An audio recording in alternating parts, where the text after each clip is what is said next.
kepada kami untuk presentasi terkait dengan materi komunikasi massa dari dosen Bapak Asra.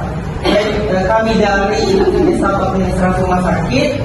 Di sini kami beranggotakan 6 orang, cuma 1 orangnya sakit. Jadi kami dalam presentasi cuma 5 orang.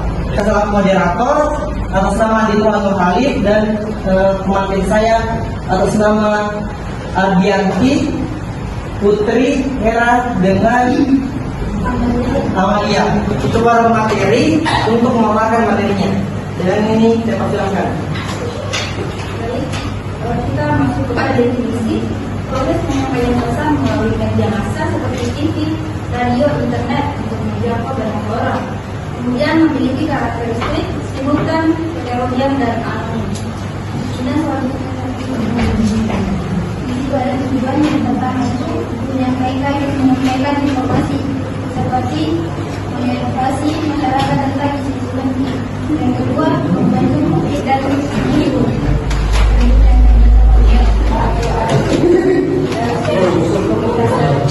Komunikasi massa yang penting. Yang pertama, luar besar seperti membentuk opini dan perilaku masyarakat. Kedua, akses informasi, menggunakan akses informasi bagi banyak orang. Ketiga, meningkatkan kesadaran, meningkatkan kesadaran. Selanjutnya, fungsi komunikasi massa. Yang pertama, sebagai informasi yaitu untuk menyampaikan data dan fakta. Yang kedua, sebagai kendali yaitu untuk mengarahkan perilaku sesuai dengan tujuan.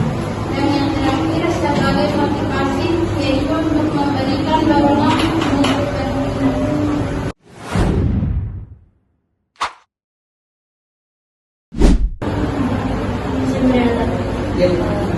Tadi yang dijelaskan Saudari Ardianti itu sebagai definisi, tapi tidak jelaskan definisinya apa. Cuma disebut saja satu persatu. Mungkin bisa jelaskan, Saudara?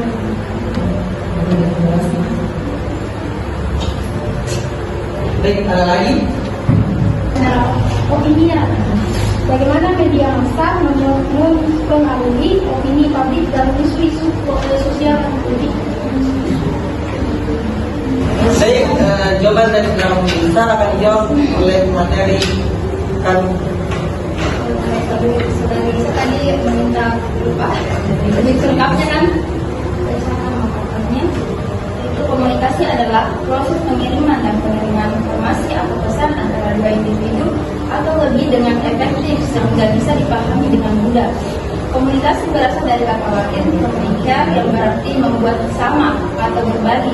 Dalam konteks sosial, komunikasi adalah proses di mana seseorang, yaitu komunikator, menyampaikan pesan atau informasi kepada orang lain, dan disebut juga komunikan, dengan harapan pesan tersebut dipahami sebagaimana dimaksud.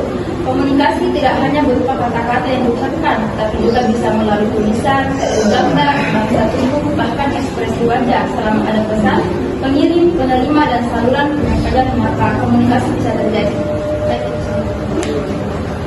Baik, bagaimana penanya?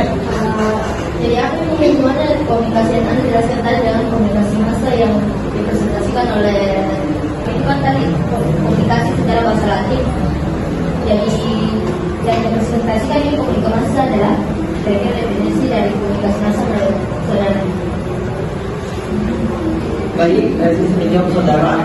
Baik, terkait dengan komunikasi, definisi komunikasi massa yaitu proses pesan melalui, nah definisinya kan sudah sampaikan bahwa definisi dari komunikasi itu melalui dari komunikan. Yang kemudian di sini kita tarik menjadi komunikasi massa, yang artinya bahwasanya komunikasi massa ini adalah proses menyampaikan pesan melalui media massa seperti TV, televisi, sehingga orang yang ada di luar sana dapat menjangkau semuanya. Mungkin seperti itu. Baik, terima kasih. Saya kembali kepada Saudara.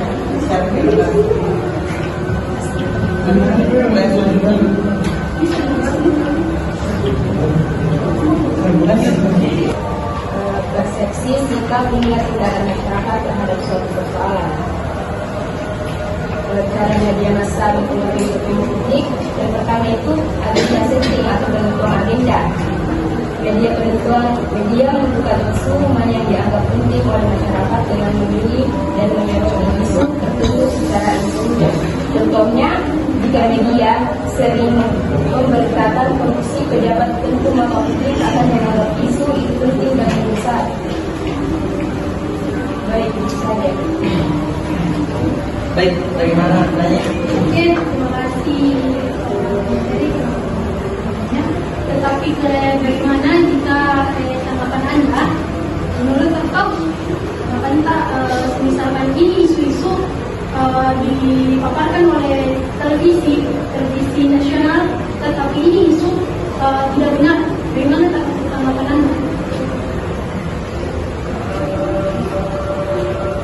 Sebagai simpulan dari pertanyaan yang kedua, kita juga bisa ambil kesimpulan bahwa semisal ada yang mengatakan bahwanya tidak mesti ya kalau televisi nasional yang menerangkan hal-hal yang tidak valid.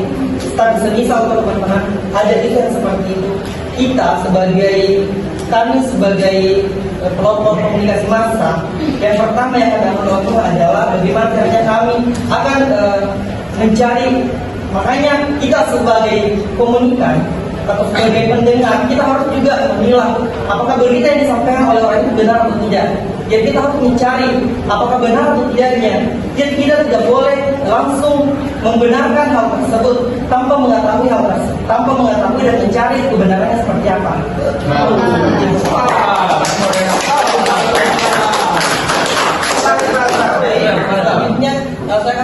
Selanjutnya sebagai kesimpulan dari materi kami, yaitu komunikasi massa adalah alat penting dalam masyarakat modern yang memiliki dampak signifikan terhadap perilaku dan pola pikir masyarakat. Nah, pesan buat teman-teman sekalian, jadilah manusia yang selalu kritik, yang artinya selalu menilai mana yang benar dan mana yang salah.